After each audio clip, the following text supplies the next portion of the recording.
बंदूक परवान्यासाठी सरपंचांकडून हल्ल्याचा बनाव। मेसाई जवळगावचे सरपंच नामदेव निकम हल्ल्याप्रकरणी पोलीस तपासामध्ये नवा ट्विस्ट।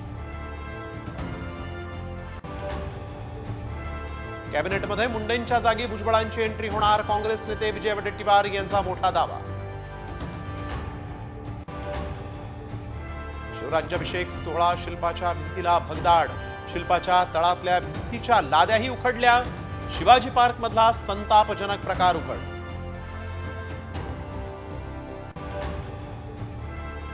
मुंबई महापालिका निवडणुकीसाठी उद्धव ठाकरे ॲक्शन मोडवर।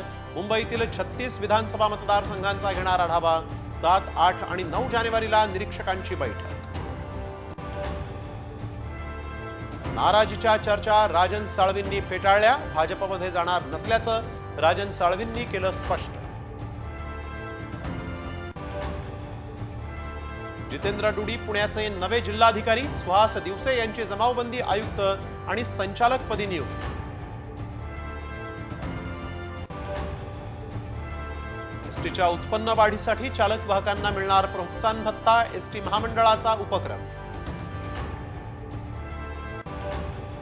एमपीएससीची 2 फेब्रुवारीला परीक्षा। वयोमर्यादा वाढवल्यामुळे अपात्र उमेदवारांना पुन्हा अर्ज करण्याची संधी। राज्यात पुढील 4 दिवसात थंडीचा जोर वाढणार। तापमानातील चढ उतारामुळे आरोग्याच्या समस्या उद्भवण्याची शक्यता।